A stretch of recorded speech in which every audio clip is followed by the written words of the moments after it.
औज़ुबिल्लाहि मिनश शैतानिर रजीम बिस्मिल्लाहिर्रहमानिर्रहीम। जैसा कि हमारा नाज़रीन जानते हैं कि आईआरएस में जो क्यूआर कोड लगा दिया गया है अब लगा रहेगा। इस पर एफबीआर की पॉलिसी बड़ी सख्त है। बेशक इसके अंदर सिस्टम के अंदर ख़राबियाँ मौजूद हैं और इसमें जो हैकर्स हैं फ्रॉड करने वाले हैं उनके लिए बड़ी सहूलतें हैं कि जिस तरह वो चाहें इस सिस्टम को मॉडिफाई कर लें। इसके बावजूद भी एफबीआर के हमें जो एक ट्रेंड चल रहा है, इसकी हिस्ट्री चल रही है, हमें मालूम है जी कि इन्होंने हमेशा वही काम करना होता है जो सिर्फ जो नॉर्मल टैक्स पेयर्स हैं, कंप्लेनेंट टैक्स पेयर हैं, तामील करने वाले लोग हैं, उन्हीं को परेशान करना होता है। जो फ्रॉड करने वाले होते हैं उनका रास्ता रोकने के लिए कभी भी एफबीआर ने मुनज़्ज़म पॉलिसी रफ कभी मरम्मत नहीं की। तो आज की जो वीडियो है वो पार्ट वन और पार्ट टू के तसलसल में है। पार्ट वन में हमने देखा था जी कि कैसे एक अकाउंट के अंदर रहकर हम मल्टीपल डिवाइसेस को ऐड कर सकते हैं, और दूसरी हमने कोशिश की थी कि हम इसी तरह एक ही डिवाइस से मल्टीपल असेस अकाउंट्स को असेस कर सकें। लेकिन बाद में प्रॉब्लम आई, और प्रॉब्लम ये आई कि जब हम एक अकाउंट से दूसरे अकाउंट को जब असेस करते थे, एक अकाउंट के बाद एक ही मोबाइल के अंदर, अगर एक मोबाइल डिवाइस के अंदर हमने एक अकाउंट को ऐड कर लिया है और फिर दूसरे टैक्स आसान ऐप से उसी मोबाइल से दोबारा असेस करते थे, तो पहले आईआरएस अकाउंट से डिवाइस डिलीट हो जाती थी। उसका सलूशन फिर हमने देखा कि हम अगर एंड्रॉयड मोबाइल के अंदर मल्टीपल यूज़र का ऑप्शन इस्तेमाल करें तो, और हर दफ़ा हम आईआरएस की जो टैक्स आसान ऐप है वो इंस्टॉल कर लें तो ये मसला हल हो गया था। ये पार्ट वन और फिर पार्ट टू में हमने उस मसले को भी हल कर लिया था। आज का जो पार्ट थ्री है इंशाल्लाह सारे जो मुश्किलात हैं टैक्स कंसल्टेंट्स की, इसको हल करेगा। इसका सलूशन है, और इसका सलूशन ये है जी कि आपके अगर 100 क्लाइंट हैं, उन 100 क्लाइंट्स का आप एक एक बार लॉगिन कर लें, और लॉगिन करने के बाद फिर हमेशा आपको दोबारा क्यूआर कोड लगाना नहीं पड़ेगा। ये हमने चेक कर लिया है। इसमें जो हमारी कंट्रीब्यूशन है, हमारा मुल्तान टैक्स बार के सीनियर मेंबर हैं कलाम मुर्तज़ा साहब, उन्होंने इस पर रिसर्च की है और उन्होंने बड़ी खूबसूरती से और इंतहाई मेहनत से इसका ये सलूशन निकाला है, जो आज हम डिस्कस करेंगे। और इंशाल्लाह उम्मीद करते हैं जी कि जब तक ये सलूशन चल रहा है उस वक्त तक तमाम के तमाम जितने भी आपके 100 क्लाइंट्स भी हैं, तो उन क्लाइंट्स को आप बगैर क्यूआर कोड, सिर्फ एक बार आपने क्यूआर कोड को स्कैन करना है, डिवाइस रजिस्टर करनी है, उसके बाद दोबारा क्यूआर कोड लगाने की ज़रूरत नहीं होगी। आप जब भी चाहेंगे सिर्फ एक क्लिक के ऊपर आपको लॉगिन आपका क्लाइंट का ओपन हो जाएगा। सबसे पहला जो आपने काम करना है वो आपने अपना आईआरएस का प्रोफाइल पेज, जो मेन पेज है वो ओपन करना है, और उसमें एक नया क्रोम प्रोफाइल ऐड करना है। जब आप नया क्रोम प्रोफाइल ऐड करेंगे तो आपसे जीमेल का अकाउंट मांगा जाएगा। अरे आपने अपने क्लाइंट का अकाउंट देना है। मैं अपना दे रहा हूँ क्योंकि मेरे पास वीडियो तैयार करनी थी, वक्त काम था, तो इसलिए मैं इसमें सेटिंग अपने नाम से, जो मेरे पास already save account password save थे क्रोम के अंदर, उसी से ही मैं इसको असेस कर रहा हूँ ताकि वक्त बच जाए। तो यहाँ पे आपने अपने क्लाइंट का पासवर्ड देना है, और हो सकता है कि वो क्लाइंट को एक वेरिफिकेशन जीमेल के अंदर कोड भी जाए। तो अपने क्लाइंट को आपने कहना है जी कि यहाँ पर अपने वेरिफिकेशन पर जो ओके कर दें, रेस कर दें कि वो खुद है, और इसके बाद ये आप उसके जीमेल अकाउंट को जो भी क्लाइंट का आपने बनाया हुआ है वो एसेस कर लेंगे। अदरवाइज़ आप एक क्लाइंट का एक दूसरा अकाउंट बना लें, और दूसरा अकाउंट बनाकर भी आप उसको असेस कर सकते हैं। इसमें मसले वाली कोई बात नहीं है। और इसमें सिर्फ जीमेल असेस करने के लिए आपको एक जीमेल का अकाउंट चाहिए, जो आप कोई भी बना सकते हैं। उसके बाद आप आईआरएस को ओपन करेंगे, और आईआरएस को ओपन करने के बाद आप उसमें लॉगिन करेंगे और क्यूआर कोड को यहाँ पर कॉल करेंगे। इसके बाद आप मोबाइल के अंदर टैक्स आसान की ऐप खोलेंगे, उसमें अपने टैक्स पेयर का लॉगिन देंगे और रजिस्टर कर लेंगे। आपके पास ये मेरे पास वही अकाउंट है जिसको मैंने इसमें डिवाइस ऑलरेडी रजिस्टर्ड है मेरी। तो मैं इसके ज़रिए अपने मोबाइल के ज़रिए अपने क्लाइंट का क्यूआर कोड को स्कैन करूँगा और आईआरएस के अंदर असेस कर लूँगा। ये अभी मेरे पास, ये मैं फिर बता रहा हूँ कि ये डिवाइस मेरी रजिस्टर्ड थी, मुझे रजिस्टर करने की ज़रूरत नहीं है। इससे जो अगला मैं आईडी बनाऊँगा तो उसमें हम आगे जाके देखेंगे जी कि नए सिरे से कैसे डिवाइस रजिस्टर्ड होगी। ये पार्ट टू में भी हमने देखा हुआ है, पार्ट थ्री में भी मैंने इसको दोबारा एक्सप्लेन कर दिया है। ये मैं लॉगिन हो गया हूँ, और मैं अपना अब मोबाइल का ऑप्शन जो आईआरएस आसान ऐप में है, लॉगिन ऑथेंटिकेशन, इसको दबाया, और वैलिडेट का बटन दबा के जब मैं इसको क्यूआर करूँगा कोड को, तो क्यूआर कोड होने के बाद ये आप देखेंगे आपके अब मैं इसमें असेस कर गया हूँ।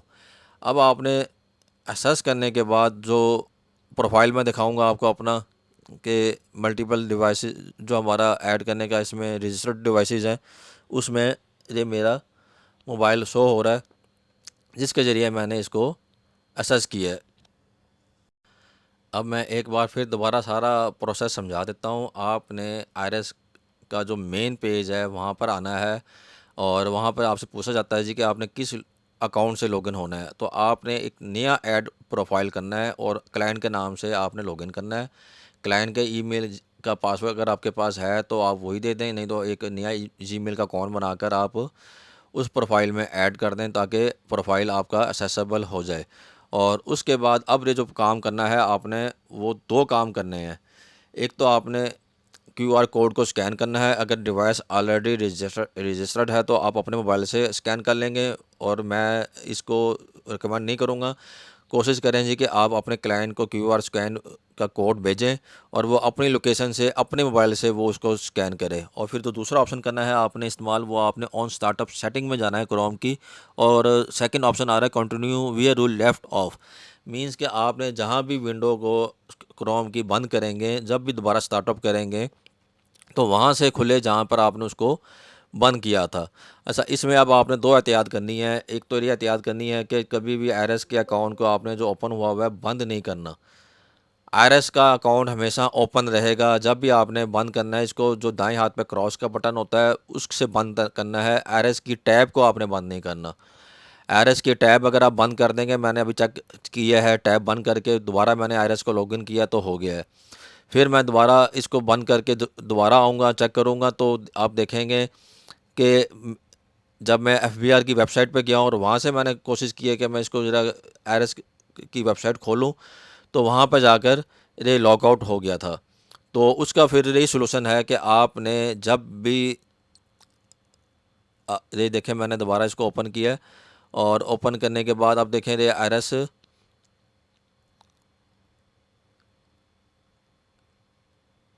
ये ओपन कर रहा हूँ मैं, और इसमें देखें एफबीआर की वेबसाइट मैंने ओपन की है, और जब मैं इसे ओपन करने लगा हूँ तो ये लॉग आउट हो चुका है। तो इसका मतलब है जी कि लास्ट ये ऑप्शन उस वक्त काम करता है जब आपने टैब को बंद किए बगैर एरएस को बंद करना है। इसका फ़ायदा ये होगा कि जब भी आप एरएस को बंद कर नहीं करेंगे और सिर्फ क्रोम को बंद करेंगे, ताकि किसी दूसरे प्रोफाइल में जाना हो, और आप मल्टीपल प्रोफाइल भी एक साथ ओपन कर सकते हैं, कोई इसमें ममानत नहीं है। आप दाएं बाएं 5 प्रोफाइल खोल लें क्रोम के, सिर्फ आपके रिसोर्सेज, आपके पास रैम अच्छी होनी चाहिए। ये रिसोर्सेज आपके क्रोम बहुत ज़्यादा पीता है, आपकी रैम को बहुत ज़्यादा इस्तेमाल करता है, तो इसलिए बेहतर है कि आप एक या दो से ज़्यादा लॉगिन एक साथ इस्तेमाल ना करें। तो दो क्रोम आप बैक वक्त आप अलग-अलग प्रोफाइल एक साथ खोल सकते हैं। अब मैंने दोबारा पासवर्ड दिया है, दोबारा क्यूआर कोड दे रहा हूँ, और क्यूआर कोड देने के बाद अब मैंने कोशिश करनी है, मैंने एहतियात करनी है कि अब मैं जब भी इसको प्रोफाइल को ओपन करूं तो मैं उस स्टेट पे खोलूं जो आखिरी स्टेट थी, और वो आखिरी स्टेट ये होगी कि मैंने आईआरएस की टैब को बंद नहीं करना। ये क्योंकि अहम इसमें पॉइंट है कि आप जब भी आईआरएस ओपन कर लेंगे एक बार, तो आपने उसको बंद नहीं करना। एफबीआर के अपने सर्वर हैं, और अपने सर्वर का ये फ़ायदा है जी कि इन्होंने सेशन टाइम आउट को ख़त्म किया हुआ है। तो सेशन टाइम आउट जब ख़त्म है तो इसका मतलब है कि अब आपका सेशन जब टाइम आउट नहीं होगा तो उस वक्त तक आप इस अकाउंट से, अपने प्रोफाइल से, जब भी आखिरी जो वेबसाइटें जितनी भी खुली होंगी वो ऑटोमेटिकली खुल जाएंगी और आपका प्रोफाइल एसेस हो जाएगा। अब आपने दूसरा ये काम करना है कि जहाँ पे आईआरएस का प्रोफाइल ऐड करने का ऑप्शन आएगा, वहाँ पर छोटे से 3 बटन आएंगे, उसमें जाकर आपने इस प्रोफाइल को अपने डेस्कटॉप पर रख लेना है। आपके 10 क्लाइंट हैं, 15 क्लाइंट हैं, 20 क्लाइंट हैं, जिस सब के आपने इस ऑप्शन से आप देखेंगे ये मैंने इनेबल कर दिया है ऑप्शन, और क्रिएट डेस्कटॉप शॉर्टकट। जहाँ पर आपके प्रोफाइल की तस्वीर आ रही थी, उस प्रोफाइल की तस्वीर पर 3 डॉट्स होंगे, वहाँ क्लिक करेंगे, वहाँ पे एडिट का बटन आ रहा होगा, और उस एडिट के बटन को आप जब दबाएंगे तो आपके पास ये ऑप्शन आएगा, इसको इनेबल कर देना है, आपका शॉर्टकट क्रिएट हो जाएगा, और उसको आपने अपने क्लाइंट के नाम से सेव कर लेना है। तो जब भी आप उस शॉर्टकट पर क्लिक करेंगे तो आपका एरस अकाउंट ऑटोमेटिकली ओपन हो जाएगा। लेकिन फिर मैं बता रहा हूँ कि आपने अपने एरएस अकाउंट को क्रॉस नहीं करना, टैब को बंद नहीं करना। जब भी आपने बंद करना है एरएस अकाउंट ओपन होगा और आपने क्रोम को बंद करना है। क्रोम को क्लोज़ करना है और मैं दिखा रहा हूँ जी कि देखिए मेरी डिवाइस रजिस्टर्ड है और मैं बगैर क्यूआर कोड दिए दोबारा असेस कर रहा हूँ। अब मैं दूसरा प्रोफाइल क्रिएट कर रहा हूँ। इसी तरह मल्टीपल जितने मैं चाहूँ अपने प्रोफाइल ऐड कर सकता हूँ, क्रिएट कर सकता हूँ और हर प्रोफाइल के अंदर मैं अपने क्लाइंट्स को उनका क्यूआर कोड स्कैन करके अकाउंट बना सकता हूँ। अब रे मैं बिल्कुल नए सिरे से ये काम कर रहा हूँ। नया प्रोफाइल बनाया है। इस नए प्रोफाइल में मेरे पास जो ईमेल सेव था, मैं उस ईमेल से इसको असेस कर रहा हूँ ताकि नया पासवर्ड वगैरह देने की ऑप्शन ना आए। और इसमें मुझसे उसने पिन मांगा है, मैंने अपने लैपटॉप का पिन दिया है और पिन देने के बाद मैं अब लॉगिन हो गया हूँ। अब लॉगिन होने के बाद मेरे पास तो पहला काम है, मैंने आईरिस को ओपन करना है। अब जो मैं अकाउंट आईरिस का जो ओपन करने लगा हूँ उसका ऑलरेडी मेरे पास वो डिवाइस मेरे डिवाइस पर रजिस्टर्ड नहीं है। अब रे मुझे अपने क्लाइंट से इन्फॉर्मेशन मंगवानी होगी और अपने क्लाइंट से जब तक मेरे पास कोड नहीं आएगा तो मैं अपनी डिवाइस को रजिस्टर नहीं कर सकूँगा। मैं अपनी डिवाइस को ही रजिस्टर करूँगा, लेकिन मैं फिर आपको मशवरा दूँगा, सब दोस्तों का एडवाइस करूँगा कि आपने अपनी डिवाइस को रजिस्टर नहीं करना। मैं अभी इसको सिर्फ ए, एड- एक डेमो के लिए मैं अपनी डिवाइस को ऐड कर रहा हूँ, अदरवाइज़ मैं अभी इसको डिलीट कर दूँगा। तो आपने टैक्स आसान ऐप में जाना है, वहाँ भी इसको लॉगिन करना है। लेकिन आपने अब टैक्स आसान ऐप में नहीं जाना, अपने क्लाइंट को कहना है जी कि टैक्स आसान ऐप ओपन करे। आप उसको क्यूआर कोड भेजेंगे, वो अपने दूसरे मोबाइल पे क्यूआर कोड आएगा और अपने इस मोबाइल में टैक्स आसान ऐप ओपन करके वो उसको स्कैन करेगा। तो उसका आपके पास डिवाइस क्लाइंट की रजिस्टर करनी है। आपने अपनी डिवाइस को रजिस्टर नहीं करना। जब भी लोकेशन जाएगी तो क्लाइंट की जाए, टैक्स कंसल्टेंट की नहीं जानी चाहिए। तो आपने अपने सेफ्टी मेजर्स को अपना मरूज़ नज़र रखना है और इसको अपने आप को ख़ुद को भी सेफ़ रखना है जी कि अगर कोई ऐसा काम क्लाइंट के रिकॉर्ड के ऊपर आप अपने आप को एफबीआर के पास अपना रिकॉर्ड ना भेजें। आईपी एड्रेस आपका ज़रूर जाएगा। अरे मेरे से सवाल किया गया है कि मैक एड्रेस और आईपी एड्रेस जाता है, तो मैक एड्रेस कभी नहीं जाता, आईपी एड्रेस ज़रूर जाता है। लेकिन आईपी एड्रेस गया भी है तो लोकेशन क्लाइंट की जानी चाहिए। यहाँ पे मैं नई डिवाइस रजिस्टर कर रहा हूँ। डिवाइस का नाम मैं अपने क्लाइंट के नाम से अहमद रख रहा हूँ। पूरा नाम उसका अहमद से शुरू होता है। तो ये देखें अभी टू के नाम से है तो टू, अभी ये ऑप्शन अभी गलत हो जाएगा। बाद में मैं इस क्लाइंट को अहमद से करूँगा क्योंकि अभी क्यूआर जो मेरे पास क्यूआर कोड आना है वो ठीक नहीं आना। और इसको मैंने अभी इसने ऑप्शन दिया जी कि आपने मोबाइल नंबर गलत दिया है। तो मोबाइल नंबर गलत इसलिए हो गया जी कि मैंने इसको 92300 नहीं दिया था, 92300 देकर, क्योंकि हमारे पास जो सिस्टम आ रहा है वो 3 से शुरू हो रहा है मोबाइल का। तो 3 से आप जब उसका 315 345 कुछ भी कर देंगे, 3 आपने 92 के बाद 3 पहला वर्ड देना है और उसके बाद कुछ भी नंबर दे दें तो आपके पास ये डिवाइस देखें मेरे पास तस्दीकी कोड आ गया है और मैंने इसको रजिस्टर कर लिया है। लेकिन मैंने जो इसको रजिस्टर किया है वो वन प्लस अहमद के नाम से किया है और मैं क्यूआर कोड लगा रहा हूँ। ये मैं अब इसमें असेस कर गया हूँ। अब असेस करने के बाद जो पहला काम मैंने करना था वो ये करना था जी कि मैंने सेटिंग में जाना था और इसकी ऑन स्टार्टअप इसमें लास्ट थ्रेड जो जितनी भी मेरी विंडोज़ ओपन है वो वहीं से मैंने कहना था जी कि जब भी मैं अपना क्रोम बंद करूं और जहां पे मैंने जिस स्टेट पे मैंने जिस हालत में मैंने बंद किया था उसी हालत में मेरे पास दोबारा स्टार्टअप हो जाए। वो ऑप्शन अभी मैंने इस्तेमाल नहीं किया और करना मुझे वही चाहिए था, लेकिन मैं इसको जानबूझकर ये ऑप्शन इस्तेमाल नहीं कर रहा और सर्वरित दिखाने के लिए जी कि इसके बाद जब मैं इस विंडो को बंद करूंगा अरे वन प्लस मेरी अपनी डिवाइस रजिस्टर्ड हो गई है। आपने अपने टैक्स पेयर की डिवाइस को रजिस्टर करना है। ये मैंने पार्ट 2 में तरीका समझाया हुआ है कि आप अपने क्यूआर कोड अपने क्लाइंट को देंगे जो कि इससे स्कैन करेगा, अपनी डिवाइस को रजिस्टर करेगा। दूसरी बार आप उसको लॉगिन करने के लिए क्यूआर कोड भेजेंगे तो वो उस क्यूआर कोड को स्कैन करेगा तो आप इधर से प्रोसीड करके लॉगिन हो जाएंगे। अब मैंने विंडो बंद की है। विंडो बंद करने के बाद दोबारा अपने इस क्रोम के प्रोफाइल को पहले तो मैं इसको ऐड करूँगा डेस्कटॉप पे। और ये डेस्कटॉप पे ऐड करने का तरीका आपने देख लिया है कि पहले ज़रा उसमें ज़रा फास्ट हो गया था, सही समझ नहीं आई थी पहले जब हमने पहला प्रोफाइल देखा था। लेकिन इसमें मैंने एक एक चीज़ को एक्सप्लेन कर दिया है। अब आप इसको क्लाइंट नेम 2 के नाम से जो भी आपका क्लाइंट है उसके नाम से सेव कर लेंगे। डेस्कटॉप पे इसका आइकन बन गया है। अब आप जब इसको क्लिक करेंगे तो ये सीधा एरएस ओपन कर देगा। अब मैं इसको बंद करके दोबारा सर्च करूँगा। अब मैं क्लाइंट 1 को मैं सर्च कर रहा हूँ। क्लाइंट 1 देखें, ये मेरा क्लाइंट 1 ओपन हो गया है। इसका नाम इंडिविजुअल है, छोटा सा नाम है, इसकी निशानी है और क्लाइंट को का नाम भरा है, लेकिन अब मेरा आईआरएस ओपन नहीं हुआ।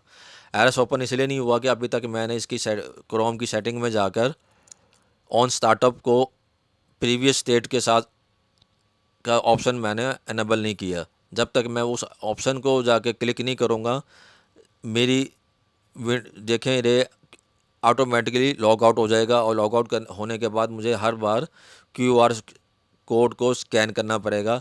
अब मैं क्यूआर कोड को अपने मोबाइल ऐप से स्कैन करने लगा हूँ, और इसको अब देखें एसेस करूँगा।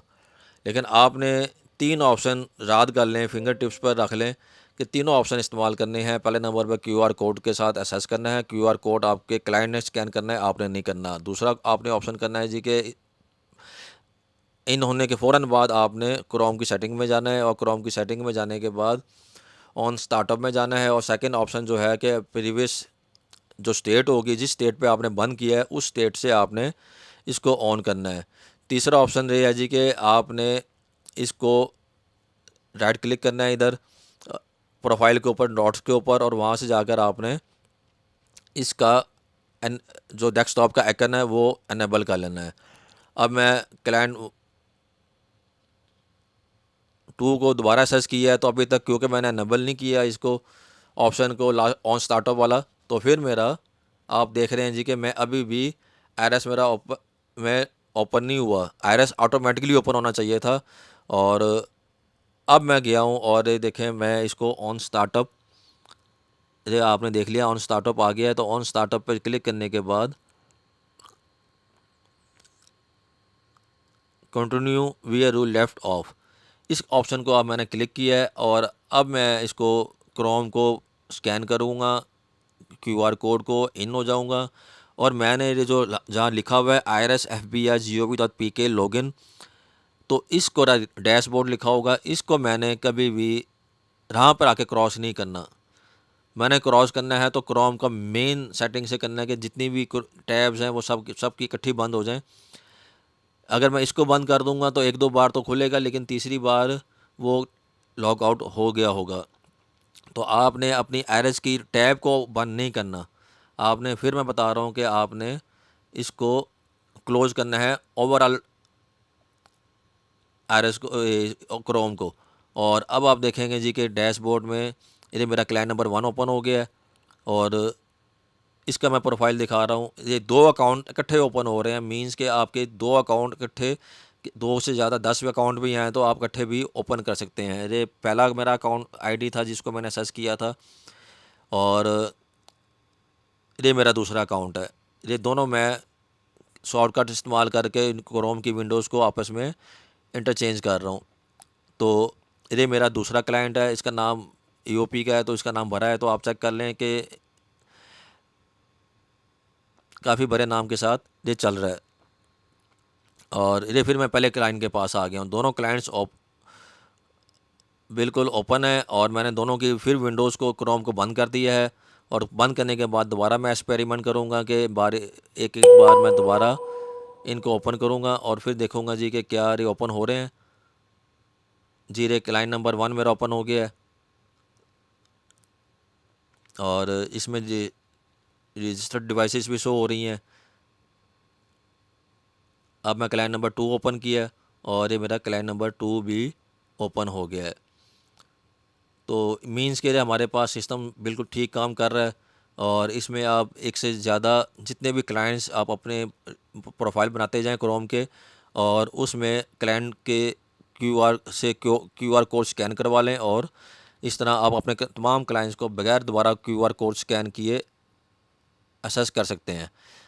तो उम्मीद करता हूँ जी कि ये सारी जो मेरी प्रेजेंटेशन है, गुलाम मुर्तज़ा भाई की मेहनत है, ये आपको समझ आ गई होगी। और इंशाल्लाह ये जो आईआरएस का क्यूआर कोड का मसला है, ये हमेशा के लिए हल हो जाएगा।